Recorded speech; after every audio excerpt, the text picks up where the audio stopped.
Alright, ladies and gentlemen, this will be the third and final ladder game that I'll be doing tonight. I want to thank you guys all for tuning in, and oh yeah, I was going to mention the time. It is actually Thursday morning right now. So, yeah, this will be the third and final game. It will be me versus Adren. I don't know who Adren is, but he is a Protoss player, and it will be on Metalopolis.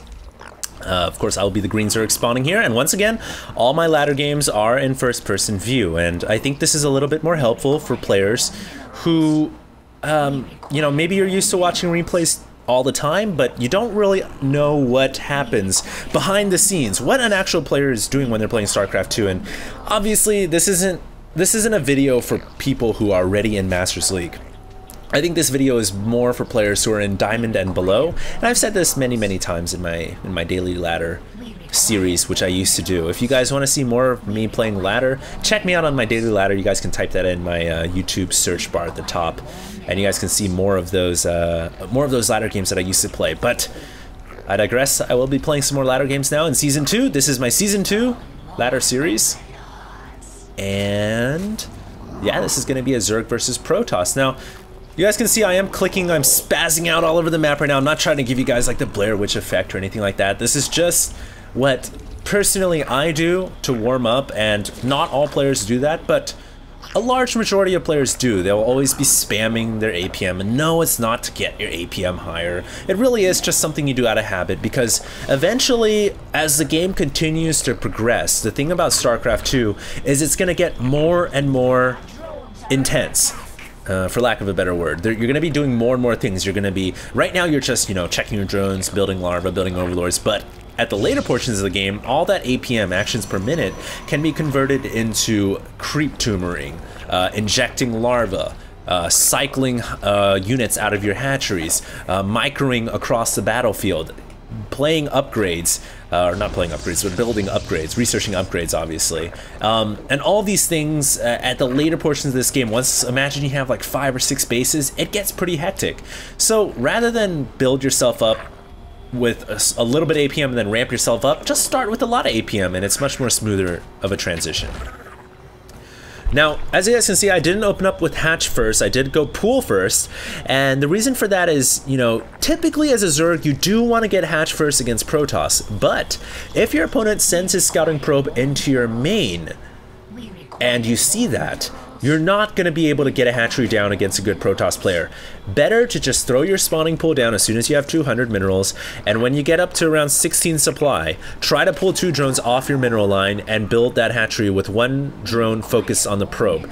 And hopefully you'll be able to get that hatchery down, and this time around I was able to. So I do have this 14 pool, 16 hatch build.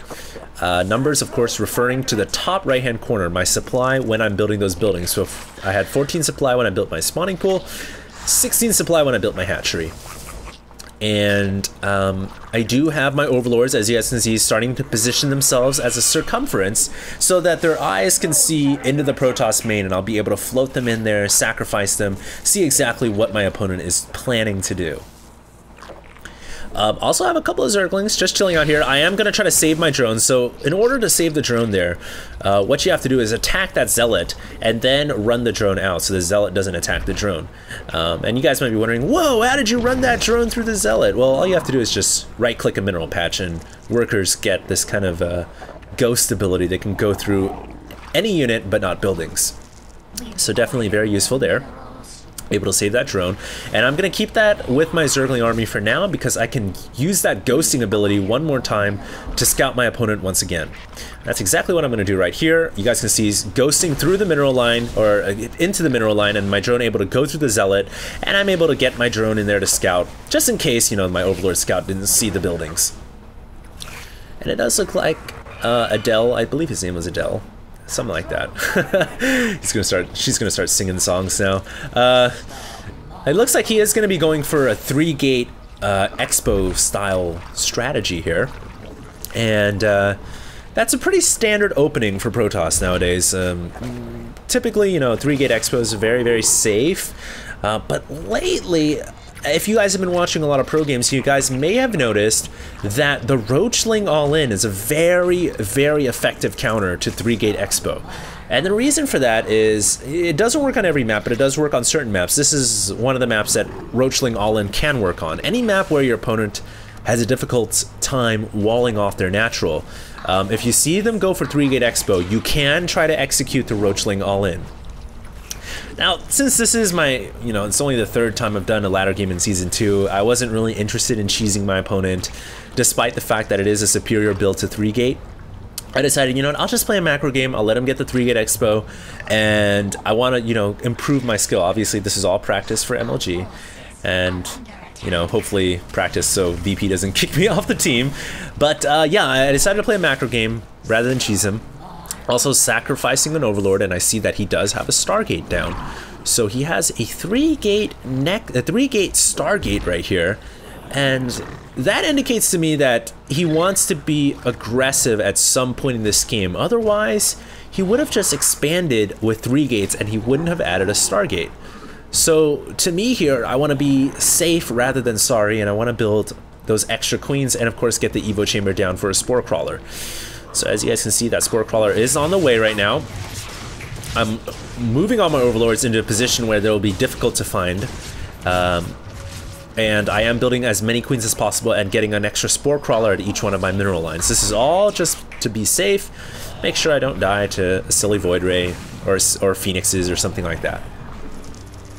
And at the same time, you guys might be wondering, well, hey, at this point, your opponent's got 2 Nexus, or 2 Nexi, so what are you going to do, HD? Well, as I always advocate, if your opponent has 2 bases in your Zerg, get a 3rd. In fact, if your opponent ever has, the same bases as you, get an extra base. It's very, very much a winning strategy. Just make sure you time it well when you have enough forces to defend with. And it looks like I may be able to pop this Void Ray here, but I'm not too concerned about that. I'm going to keep those queens safe on creep for now, but before I get that hatchery, that 3rd hatchery, I also want to pressure my opponent. So you guys can see my gold hatchery is coming up right now, but I want to pressure my opponent with the lings that I have on the map right now. And these lings should be able to keep my opponent at bay, keep him a little bit on his toes so he won't push out and he won't discover the fact that I'm getting the gold hatchery very boldly and a little bit crazy, I might add, because it's right next to my opponent's base. So here I go, come in with the lings, apply a little bit pressure, but really not losing any forces. Maybe a couple lings here or there, but I mean, they're lings, they're 25 minerals apiece. They're very dispensable.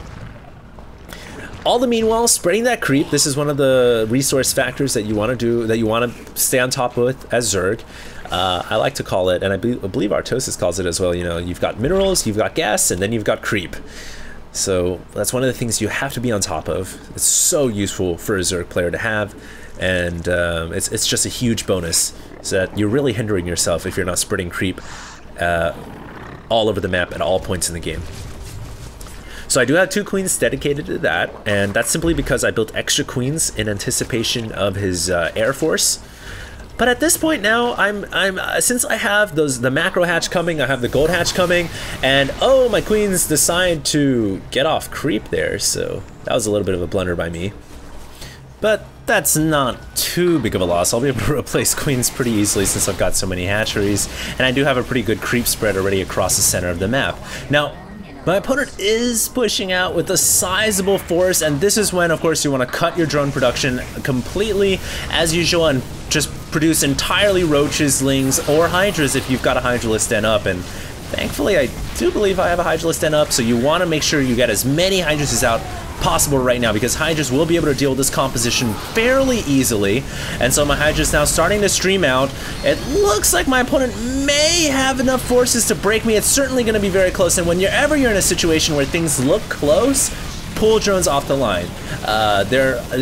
They can extremely, in a very big way, help turn the tide of battle, and you will probably not lose too many drones if you pull them at the right time and you micro them correctly. And as you guys can see, my drone pulling was able to help me win that battle, and I didn't really lose that many at all. I mean, if it's ever close, better to pull drones / probes / SCVs and lose some, or maybe lose a bunch, but still survive the attack, rather than letting your whole army die without your mineral or mining support, your worker support, and then lose the game there. So, whenever in doubt, pull workers. Whenever in doubt, pull out. So, you guys can see now I was able to quickly transfer them over to the gold, and now I do have my gold expansion mining. And as usual, I think this is a game that really showcases the creep spread and the importance of creep, because it gives you vision and it gives you that speed bonus. And you know, my creep spread here at this point has now reached over to my opponent's natural. So essentially, I've got this highway express. It's like a carpool lane straight to my opponent's natural, and I'll be able to constantly apply pressure at this point and just keep him on 2 bases. So as you guys can see, my Hydralisk with that range upgrade, I'll be able to stay in the back, not too worried about the cannon. In fact, with this many Hydras, I should be able to, yeah, there we go, snipe out that forge.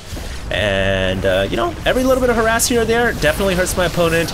It looks like I may have enough here to break my opponent's front door, in fact. Unfortunately, my inject larva trick there decided to fail on me, so I had to do it manually. Sometimes it does mess up because I'm still practicing the combination a little bit. It does take a little bit of time to get used to, but very useful once you have it mastered. Anyways, I decided to pull back simply because I don't want to, you know, end up losing all my Hydras for no good reason at all. Like I said, when in doubt, pull out. So I decided to pull my Hydras out and rebuild my army and just play that macro game continually, and continue to build hatcheries. I know for about 80% certainty that my opponent probably doesn't have any of the bases besides his main and his natural. And even if he has a 3rd, I'm going to be grabbing my 4th right now, so I'm not, you know, behind at any point in this game. And since I have such a great creep spread and I have such a pretty big army in the middle of the map, I'm fairly certain at this point that I'm ahead, and I'm not too concerned about anything my opponent can do. Now, he does have a sizable zealot, you know, stalker army on the ground once again, and at this is the reason why you want to build roaches after your Hydralisks, because if you just continually pump Hydras, like I had to build Hydras to deal with that big attack, but I decided to stop Hydras and produce roaches afterward, and my opponent did GG. And the reason for that is, hey, if you're always just going to be producing Hydras, they are very easily killable by just mass zealots, or even a fast tech into Colossus or whatever. So you always want to make sure you have those beefy roaches in front to tank for the Hydralisks. So as you guys can see right there, after my Hydralisk defense, I did tech switch back down into roaches, and I was able to beat my opponent. So he was a rank 1 diamond as well. And yeah, that was a fairly quick one. Obviously, I'm going to have a mix of quick games, short games, sort of defending against certain strategies like a 4-gate, or executing certain strategies, maybe a roachling all in, and maybe, you know, playing some Protoss and Terran as well. So I hope you guys enjoyed this broadcast. And once again, this is HD playing the ladder, and I'll have more of these games coming out soon. And of course, I'll still have more pro games between top tier level players on my channel as well. So I'm going to thank you guys all for tuning in, and stay tuned.